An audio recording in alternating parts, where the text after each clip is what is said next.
जय मसीह। आज 3 मे 2022 तदनुसार 20 वैशाख 2079 मंगलबार। आज हामी माथिल्लो कोठाबाट हेर्नेछौँ। आजको शीर्षक छ आत्मिकी फोहोर। आज हामी परमेश्वरको वचन यिर्मया 4 को 14 देखि 18 सम्म पाठ गर्नेछौँ। दानबाट एउटा आवाजले घोषणा गर्दैछ, एफ्राइमका पहाडहरूबाट सर्वनाशको घोषणा हुँदैछ। जाति जातिलाई यो भन्, जेरुसलेमलाई यो घोषणा गर, घेरा हाल्ने एक सेना आइरहेछ र यहुदाका शहरहरूका विरुद्धमा युद्ध ध्वनि उठाइरहेछ। बारी रुङ्नीहरू जस्तै तिनीहरू त्यसका चारैतिर घेरेर बस्छन्, किनभने त्यो मेरो विरुद्धमा बागी भएको छ। परमप्रभु भन्नुहुन्छ, तेरा आफ्नै चाल र कामहरूले गर्दा यो तमाथि आइपरेको छ। तेरो दण्ड यही हो। त्यो कस्तो तितो छ, त्यसले कस्तो किसिमले मुटु छेड्छ। आमेन। यिर्मया 4 को 14 लाई लेखक यहाँ जोड दिनुहुन्छ, हे जेरुसलेम, दुष्ट कुराहरू तेरो हृदयदेखि पखाली फ्याँक र त बाँच्नेछस्। कहिलेसम्म खराब विचारहरू तमा रहिरहनेछन्। आमेन। लेखक आफ्नो अनुभव र विचारलाई यहाँ यसरी प्रस्तुत गर्नुहुन्छ। म 4 वर्षसम्म बसेको अपार्टमेन्ट बिल्डिङ बन्द भयो। म लगायत मेरा छिमेकीहरूले बसाइसराई गर्दा उनीहरूले आफ्नो स्थानमा सामानहरू थुपारेर राखेको देखेर म धेरै नै छक्क परेँ। तर म बसेको वासस्थान चाहिँ धेरै खुकुलो र खुल्ला थियो।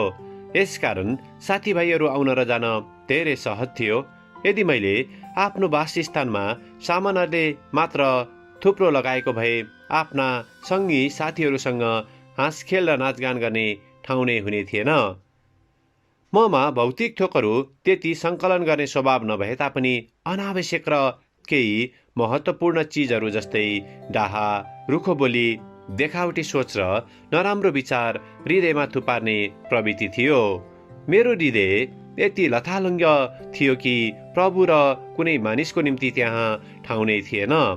मैले पवित्र आत्मालाई मेरो हृदयबाट खराब कुराहरू निकाल्न पुरा स्वतन्त्रता नदिएसम्म म त्यो आत्मिकी फोहोरमा जकडिरहेको हुनेछु।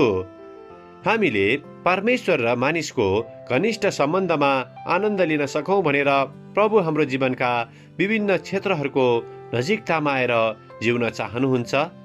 हाम्रो हृदयबाट फोहोर कुराहरू निकाल्ने धेरै कठिन कार्य भए तापनि जब हामीले असल कुरा गर्न थाल्छौँ, जब हामीलाई प्रभुले चाहनु भएको जीवनको अनुभव गर्ने ढोका उहाँले खोलिदिनुहुन्छ। आमेन। आजको विचार, परमेश्वरलाई मेरो जीवनमा स्थान दिन मेरो हृदयलाई के कुराबाट शुद्ध राख्नुपर्छ। प्रार्थना। प्यारो प्रभु, तपाईले हामीलाई धेरै प्रेम गरी हाम्रो लथालिङ्ग हृदयभित्र पसी अनन्तको जीवनको लागि ठाउँ बनाउनु भएको निम्ति धन्यवाद। येशूको नाउँमा आमेन। आजको लेखक Megan L Edson, Indiana, America. आजको प्रार्थनाको विषय आफ्नो वासस्थान गुमाएका मानिसहरूका निम्ति।